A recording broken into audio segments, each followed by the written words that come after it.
This video is owned and produced by Hello Kinetic, a channel to practice listening and reading English every day. Learn English through real books. Expand your vocabulary and be good at English. From the People of the Black Circle. Chapter 1, Death Strikes a King. The king of Vendya was dying.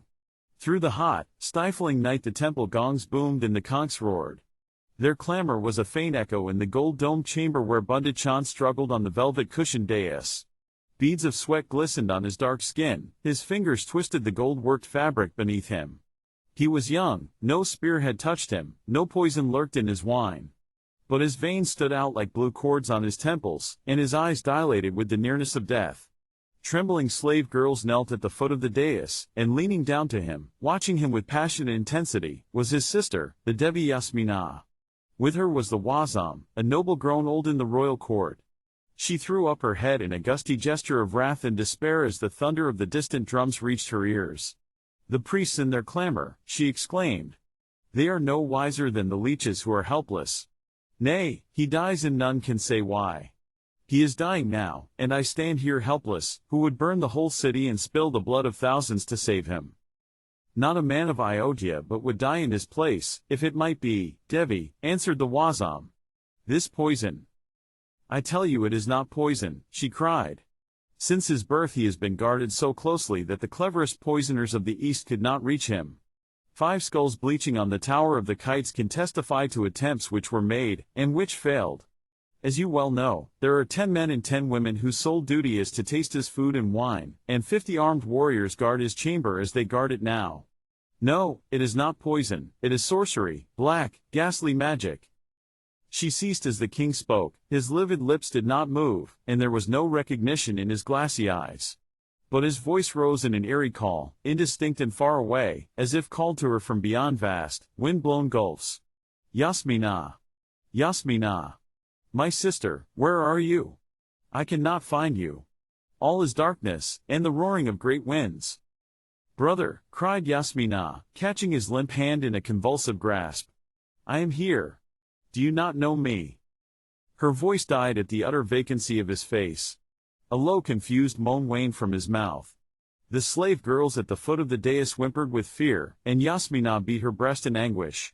In another part of the city a man stood in a latticed balcony overlooking a long street in which torches tossed luridly, smokily revealing upturned dark faces and the whites of gleaming eyes.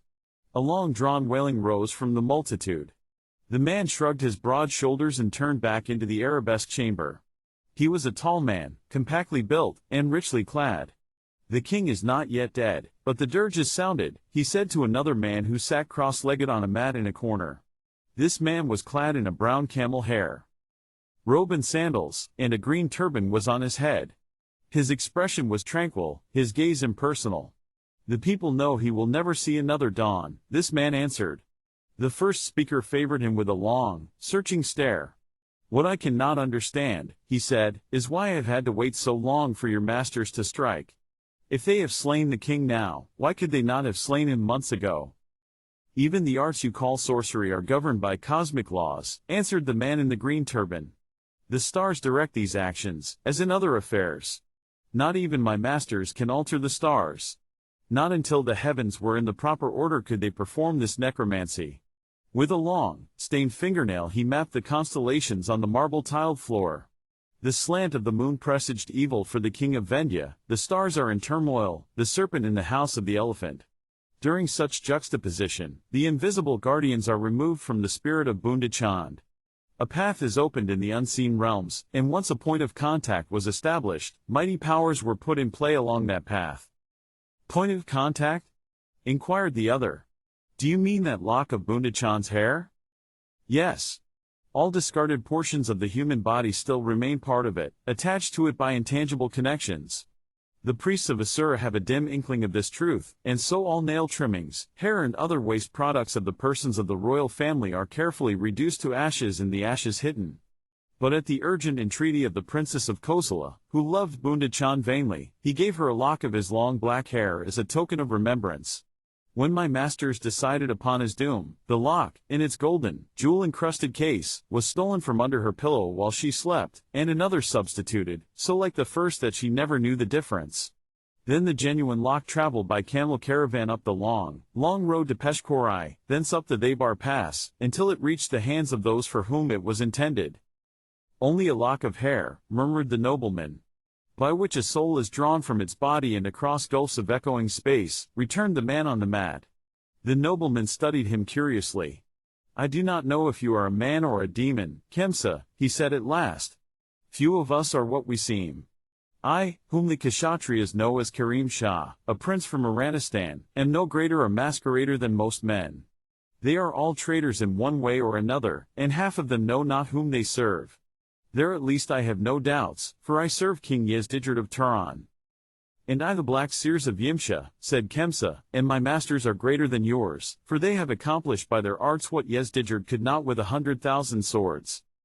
Outside, the moan of the tortured thousands shuddered up to the stars which crusted the sweating Vendian night, and the conchs bellowed like oxen in pain.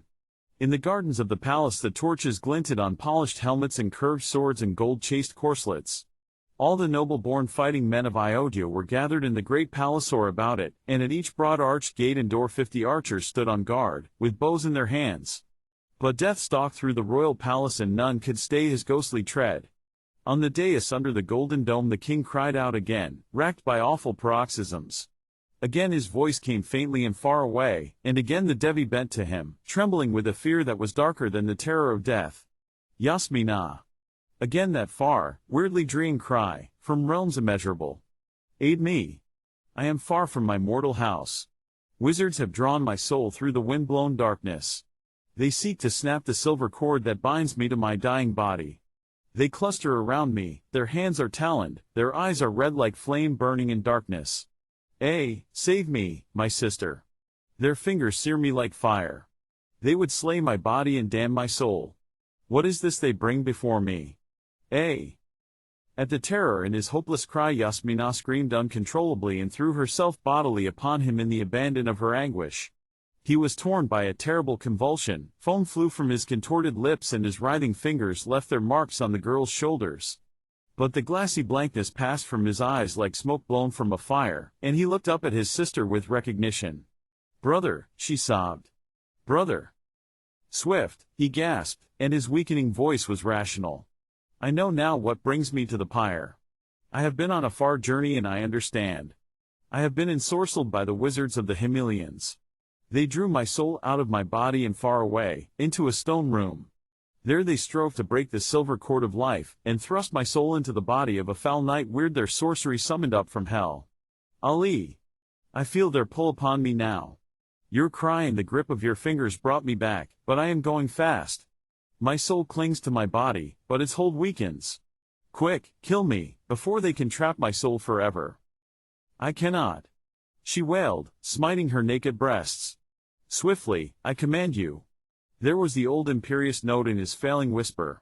You have never disobeyed me, obey my last command. Send my soul clean to Asura. Haste, lest you damn me to spend eternity as a filthy gone of darkness. Strike, I command you. Strike.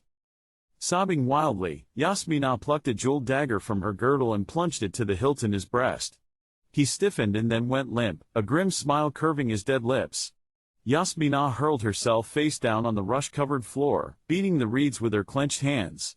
Outside, the gongs and conchs brayed and thundered and the priests gashed themselves with copper knives.